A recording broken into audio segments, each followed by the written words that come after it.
magandang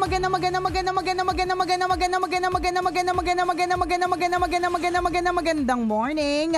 Luzon, Visayas at Mindanao Metro and Mega Manila. It's a Feel Good Friday! Hi, partner!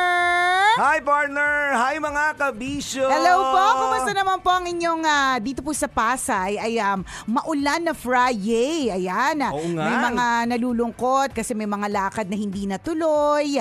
May mga planong medyo na antala, 'di ba? Mga sapatos na hindi na isuot kasi medyo hindi bagay sa panahon, 'di ba? Pero alam mo kaysa magreklamo at kaysa mainis, mayamot at mabagot, 'di ba? Lagi na lang nating iisipin may dahilan ng lahat ng mga bagay-bagay, 'di ba? Correct. Yung iba nga talaga tinuturing nila ang ulan ay parang blessing. Tama. 'Di ba? Kung nakikita niyo yung blessing yan, edi good for you, 'di ba? Doon sa iba sa mga ang ulan ay ang malakas sa ulan ay perwisyo, edi asa tayo gaganda rin naman ang panahon. Oo naman. Wait ka lang, ganoon naman lang ang 'di ba takbo ng panahon at ganoon ang takbo ng buhay. Correct ka, nagbabago naman po talaga ang lahat. Huwag mong iisipin na nandyan ka na lang sa pag-ulan forever, 'di ba? Totoo yun. So kami po dito sa Manila Broadcasting Company, 'di ba? Ilang buwan, more than 1 month tayo nagpo-promote nitong ating Aliwan Fiesta. At syempre, kagabi at hanggang ngayon naman, medyo talaga may matindi na pag-ulan. Kaya naman yung ating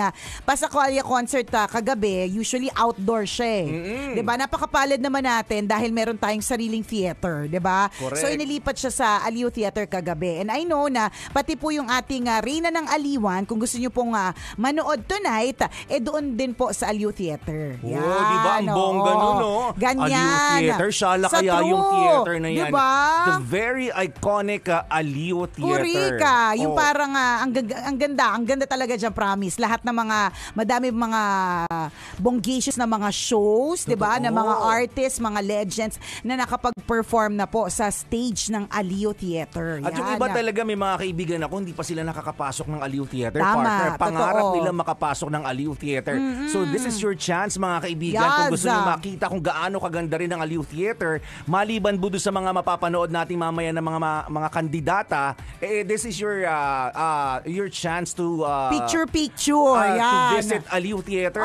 This is for free, ha? Tama, free po ang admission po dito. Yes. Yan, at syempre we all pray for good weather tomorrow. Pero rain or shine, tuloy pa rin po yung ating street dance competition and float parade. In fact, nakikita ko po na yung ating mga street dancers, nagpa-practice po sila ngayon. Yes. Ganon. Kasi sanay naman po yung mga yan.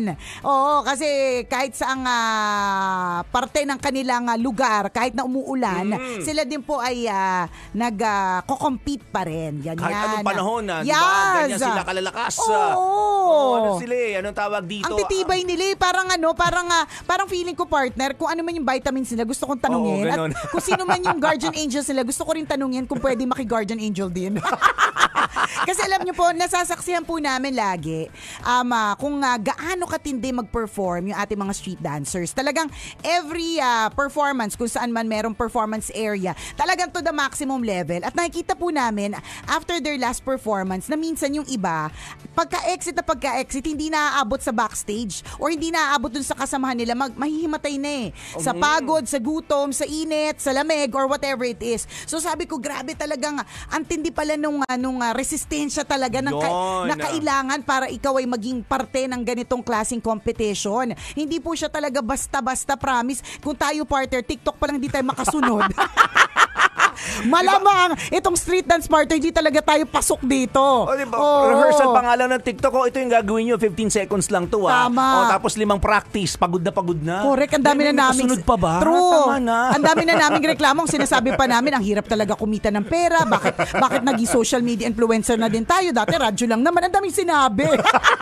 Pero sa totoo lang, yung TikTok video na yung 15 seconds lang. Sa totoo. True, lalo pero itong street dancers, ilang minuto na to the maximum level na sumusunod, na sumisigaw-sigaw pa, 'di ba? So lahat po tayo excited. And open pa rin po yung ating bazaar. So syempre medyo maulan lang. Syempre gusto nating mag-manage na expectations. Hindi naman natin sinasabing wala pong ulan sa Pasay. Meron po. Maulan po talaga. Pero syempre ano bang ginagawa ng payong? So pwede nyo pa rin ikutin yan para ma-enjoy po at mapuntahan po yung ating bazaar, ating regional bazaar. Nandyan po sa regional bazaar yung iba't ibang klase ng produkto na nanggaling pa sa iba't ibang bahagi ng Pilipinas. Di ba? Nakakatuwa mang mamasyal dyan, kung may mabibili kayo, then good for you. May mga souvenir. Siyempre, kailangan yung bilhin yun. Hindi pinamimigay ng libre. Yung mga pagkain na bihira nyo matikman, yung mga kakanin, meron din.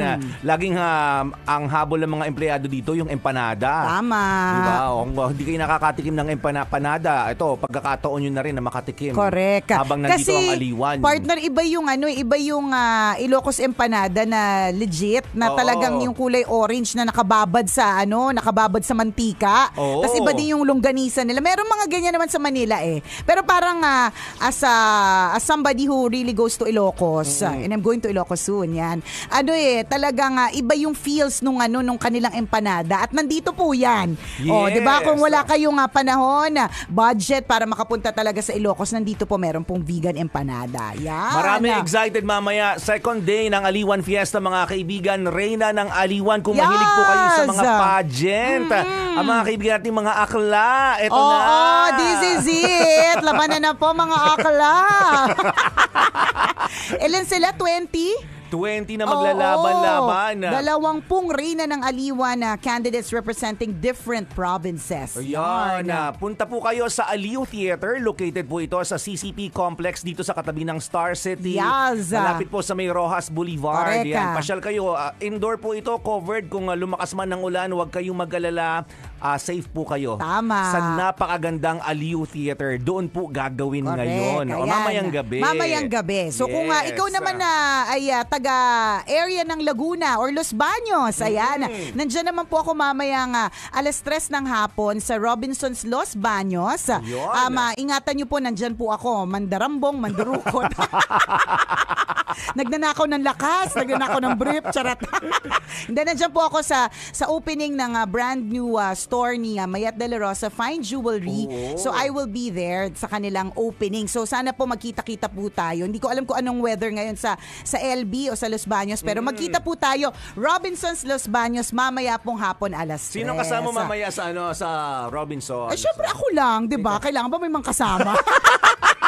Para kung may pakain, partner. Adi ako lang kakain. Anong gagawin mo doon? Adi syempre, partner, Sasayaw. Syempre, partner, anong kala mo sa akin walang talent? Wala talaga. Parang may feeling ko mas bagay sa yung kumanta. Sige. Mamaya. Sige. Di nagpapilit. Nakakainis. Yun, kita-kits po tayo. Meron tayong dyan. May pa-meet and greet. Ayan. Tapos may pa-freebies. Ganyan. So, magkita-kits. So, wag po tayo mag-alala. Minsan, naiinis tayo dun sa weather na parang feeling natin hindi matutuloy ang mga lakad. Ganon. Lagi nating tatandaan lahat po ng nangyari sa ating buhay ay may dahilan. At alam nyo po ba, ito pa ilang beses sa akin itong dumaan sa feed ko at niremind din sa akin ng isa kong kaibigan. Sabi niya, alam mo ba na ang line na do not fear or do not be afraid ay inulit ng 365 times in the Bible. Diba? So it represents magandang paalala. Correct. Sa ating lahat. Diba? So it's like representing the 365 days in a year. So everyday tayong pinapaalalahanan na do not be afraid, do not fear. Diba? So kung meron kang importanteng event tapos feeling mo itong ulan na to dahilan maantala, huwag ka matakot. May dahilan ng mga bagay-bagay. Yun na lang. Doon na lang tayo para kalma tayo and always manatiling maganda at fresh sa gitna ng lahat. Diba? Ang daming kaganapan ngayong araw na ito. Sa true. So pagkatapos yung pumunta sa meet and greet ni Nicole Ayala, diretso kayo dito sa CCP Complex. Yes. Tuhugin nyo na. Diba kasi pareho namang indoor yun. Tama. Para sagana yung sagana sa picture. Sagana memories. Sa pictures. Saka sagana sa ganap ang inyong Biyernes. Tama. Siksik-liglig at umaapaw na Sa entertainment ang inyong masasaksihan. Correct. Sure yan. At sana bukas po mga kabisyo let us all pray for good weather. Bukas kita-kita po tayo again sa street dance competition and float parade. 5:00 ng hapon ang umpisa dito po yan sa CCP Complex. So, to manage expectations, medyo mahirap po ang parking. Meron po mga closed na roads para sa karagdagang information. Nasa Aliwan Fiesta Facebook page po yan. Para lang po alam po natin. Huwag tayong nagugulat. Bakit ganon? Diba? Bakit ang traffic? Di syempre may may ganap, may diba? parada nga, diba? Dito nga partner, may dumuralang traffic na, diba? May parada pa kaya? Alam mo, dito sa Maynila, may dumaralan na 3 beses, bahana. At saka hindi naman tayo nagugulat doon. Hindi. May ganap o walang ganap, lagi naman traffic, di ba? May ganap o walang ganap, lagi naman may closed road, di ba? So wag na tayong parang nagugulat pa sa mga bagay-bagay. O whatever it is, mga kabisyo, ano man ang plano ngayong araw na ito, laging tatandaan, do not be afraid. Totoo yun. Para para na-appreciate natin yung mga bagay-bagay sa nangyayari sa atin araw-araw. Kasi minsan, pag nangingibabaw yung fear natin, di ba parang hindi na natin nagagawa yung dapat nating gawin. Sa true. Na tayo hindi tayo nakakapag-isip ng tama kasi puro takot na yung na bumabalot po sa atin. Hindi ka na nagiging productive, hindi ka na nakapag-perform ng maayos, to the point na natapos na yung buong araw nang wala kang nagawa, kakaisip. Correct. Dahil mas nangibabaw yung takot sa puso mo. Diba? You are safe. Remember that, yes. Diba? May force na gumagabay sa'yo. Tama. Isang malaking check ng pink na ballpen. Sa lahat ng mga tambalanista din natin na nagse-celebrate ng birthday today. Today is ang bonggacious na happy birthday! Yung isa nating tambalanisa kasi sabi niya, mag-birthday pa naman ako this weekend. Nakakabwisit talaga yung ulan. Parang feeling ko walang pupunta sa birthday ko. Ganyan. Ang pangalan niya ay Rayannilyn Kemson. Yan. Nagpapabati siya. Ganda ng pangalan. Rayannilyn Kemson. Happy birthday! Alam mo, ang mga tao, basta libre, pupunta sila. Diba? Gusto mo ba magpapunta kami na maraming tao? Sabihin mo lang. Tao lang ba kailangan mo? Mga alipores namin, susugod. Gusto mo ba yon? Ang tanong namin sa'yo, anong gusto mong klase yung mga taong padadatingin namin sa birthday mo? Yung patay gutom o hindi? Diba? Yung pabebe kumain o hindi? Ganyan. Hindi pinaproblema yan. Kung gusto mo na mga iba't ibang klase na mga bisita, sabihan mo kami. Yan. If the price is right. Yes. Siyempre wala na pong libre ngayon. Hindi. Pero merong nga pupunta. Yun yung sinasabi natin minsan natatakot tayo may pupunta pag ganyan. Pero lagi nating tatandaan na kapag mahal tayo ng tao, diba? Gagawin niya yung best na makarating, ano man ang weather. Yun. Hindi lang yan makakapunta talaga kung talagang sinasabi mo ba?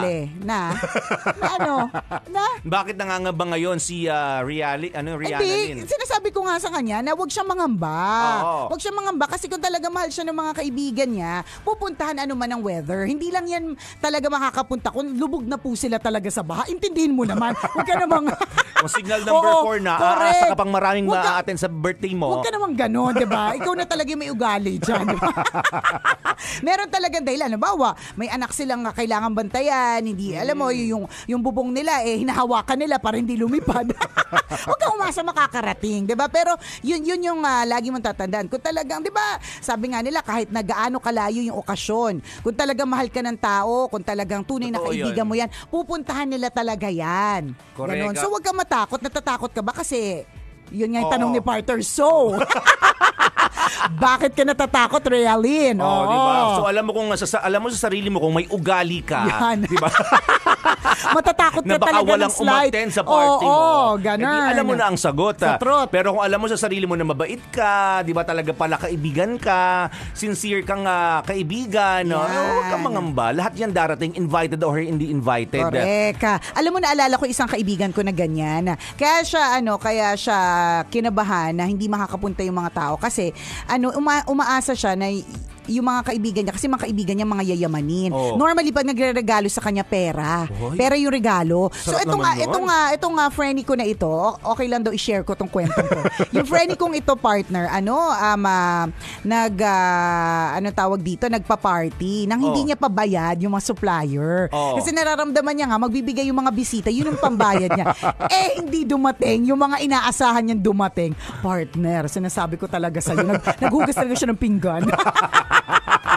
Hindi, alam mo Isang talaga, taon siya naghuhugas ng pinggan doon sa catering. Actually, one year and 2 weeks to be exact. Mabayaran lang yung catering.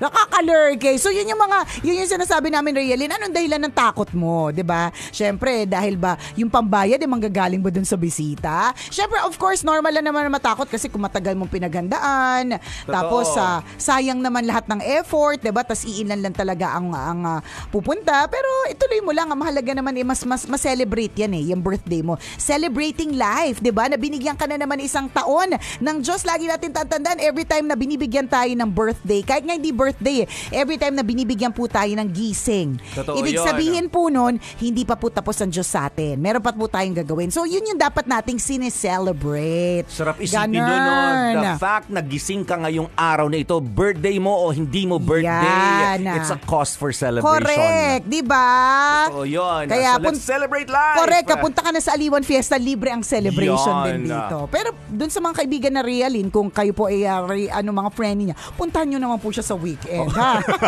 Panawagan niya ito sa radyo ngayon. Correct. Isang malaking check ng pink na ballpen. Muli ako po si Nicole Liala. At ako naman si Gabio Kengres Chuper. Na nagpapaalala, una magdasal ka para mabuhay ka. Pangalawa, mag-toothbrush ka para mabuhay naman iba. Yun!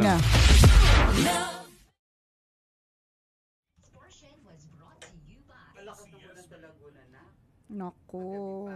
Oo, actually, yung mami ko din na nagsabi eh. Ayaw humupa, no? Pero ngayon, buti nga, mas mahina kumpara kahapon na sobrang lakas. 5th birthday daw niya, Sofia Celestine Ilagan. Ayan, galing kay EJ Marcelo, ang kanyang pamangkin. Happiest birthday to you, Sofia!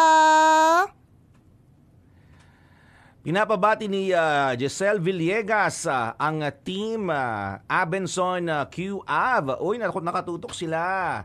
Abenson, di ba ito yung tindahan ng appliances? Yung mga appliances. Beka naman. Beka naman pa, electric fan kayo dyan. O yung mga hindi nyo bibenta dyan, di ba? Mga sobrang appliances dyan. Baka naman pa aircon dyan, pa washing machine naman dyan. O kahit LED TV, kahit hindi smart TV. Pwede na yan. Oo. Hello sa inyong lahat dyan. Kay Nanay Ellie, good morning. Good morning, Nay Ellie de Castro. Ang aga ng gising. Mag-ano daw siya, pupunta daw siya sa Nazareno. Magbabawas ng ano? Magbabawas ng kasalanan. O, tama. Magpapadagdag ng ligtas points sa langit. Very good. O, tama yan. Balansehin ang buhay. Matapos gumawa ng kasalanan. Simba-simba naman. At syempre, yung bisita natin ngayon. Ano nga ang pangalan niyo, Ma'am ulit? Adelaida Gia. Aliwang-aliwan fiesta ang suot niya ni Madam. Oh. Yung kanyang outfitan is very... Yan, Mountain Province, ang kanyang drip. Hindi na daw uso ang salitang OOTD, partner. Ano na? Ang tawag na daw ay drip. Sinabihan ako ng anak ko niyan. Sabi niya, Mom, OOTD is so not trendy. Ang tawag na daw drip. So, ang suot ni Madam Adelaida is sa Mountain Province drip. Yan, di ba? Ang ganda naman. Napakaganda. Gusto ano ko pong tawag ng ganitong palda. Ano pong tawag sa ganyan? Palito po kayo ni Nicole lang ano. Iba sa mga tapis. Itong belt nila is merong ganyan. Oo nga. Ano pong tawag sa gano'n? Tail? Belt siya. Oo, ang ganda. 'Di ba? Gusto ko yung mga ganito, partner. Pansin mo, 'di ba? Yan yung mga hobby. Ni Nicole, yung mga ganyan eh. Pero gusto ko tong meron po ba na binibenta dito sa Aliute, sa bazaar? Sayang. Ay, sayang, no. Nga nababalita nga namin nabawasan daw po yung mga participants sa bazaar. Oo. Makapasok kasi nagtanong ako sa DTI. Wala daw invite ng sa regional. Sabi ko, gusto ko sa DTI Baguio. Sabi ko, gusto kong mag-participate. So, ako na mismo nag-message sa email Ma'am Lenny. So, buti naman natanggap. Ayun. Ayan, 'di ba? So ngayon Hindi lang namin maibuo yung giant mandala, umuulan. Yung mga small items meron. Okay, that's great. Ganda diba? po ng kasuotan niyo, Ma'am Adelaida Gia, na tambalanista. O kalain mo yun. All the way from Mountain Province. Nasa Baguio na kami. Baguio. Ban Quezon to Baguio City. Diba? So kung gagawin nating trendy yung ating pag-describe sa kanyang kasuotan, 'di ba? Ang sasabihin natin, that's a serious drip. Ganun na daw mga bata. Ganun na yung mga tawag ng mga bata. Iba na yung mga words talaga nila. Pero napakaganda. Ang ganda talaga ng correct, ang ganda talaga ng kultura ng Pilipinas, 'di ba? We're very rich. Ako po, Madam Adelaida, lagi ko pong sinasabi po 'yan. Kaya po ako mahilig magsuot ng mga Filipiniana, mahilig po ako magsuot ng mga hinabi kasi po, ito po yung pagsuporta ko sa mga weavers, sa ating mga local weavers para hindi po mamatay yung kanilang industriya. Kasi ito po ay yung weaving is minana pa nila mula sa mga ninuno. At napakaganda. Super. Kahapon green yung tapis ko, ngayon red, tomorrow blue. Nice. Diba? Ang ganda. Sabi nung nagsa-session road, market, nagsusuot ako ng ang ko nga pag, is wife of Igor. Ang ganda. Ang iyong Yes, Igorot's wife. Oh, apakaganda, 'di ba? Apakabonggacious. O salamat sa pagbisita sa atin dito sa Love Radio. Okay. Of course. Ito patikim itong nakita nyo na suot ni Ma'am Adelaida, patikim lang to. Marami kayong makikita ng mga iba't ibang klase ng kasuotan na pinagmamalaki ng iba't ibang klase ng probinsya. Di ba na mamamangha kayo? No, galing talaga. Very diverse ang ang culture, ang tradition ng Pilipinas. Na minsan lang tayo makakita ulit ng ganyan dito lalo na dito sa Metro Manila. Yes. Di ba na parang bibihira yung mga ganyang klase ng kasuotan. And this is your chance para makita ulit yung mga ganyan. 'Di ba na sariling atin po 'yan, gawang Pinoy, ipinagmamalaki ng Pilipinas sa mga ganyang damit. The name ng nag-bid nito si Kati Ikid. Kati Ikid. Ayun, Inabel. Meron po Kati siyang Ikid po. meron Miss po Kati siyang Ikid. Thank you. meron po siyang Facebook, Inabel ni Ina. Yan, yun yung mga Facebook page ko po. Ano po face? Abiyakak. Yan, ano po? Abiyakak. Abiyakak. Yan. Baliktad. Kakaiba. Kakaiba. Kayo yung binasa namin na Oo nga, Abiyakak. Naalala na Oo nga, namin. naalala ko na. Ang ganda. Ang ganda. I love it. Sobra na-appreciate ko po yung gesture na you really want to join ganyan, and the gesture of coming over, and the beautiful Igorot's wife drip. Yes. Napakaganda. Pabati naman daw po ng happy anniversary sa amin ng hobby ko na si Jess Kilalang. Happy anniversary and more years galing kay Jodeline Kilalang. Shoutout ang happy birthday kay Joseph Tilbe from Singapore. Celine Pamulaklakin says, see you later in Los Baños, Miss Nicole Ayala. See you! Kita-kits po tayo ha. Magtawag ka ng iyong mga kaibigan. Kasi may mga ganap tayong dyan. Antabayan ninyo yung mga freebie, sayang din yun. Oo. Tsaka, magbibigay din po tayo ng may mga love radio merchandise din po tayo dyan. Yun. Anong oras ulit yun mamaya? 3 o'clock, 3 p.m. nandiyan na po ako ng alas 3. Yun. Partner, kailangan kong umexit. See you later. Oo, dahil kailangan ko mag-ayos ng mga bagay-bagay. See you later po, 9:20-ish para sa isa na namang kulitan with a tambalan. Babush.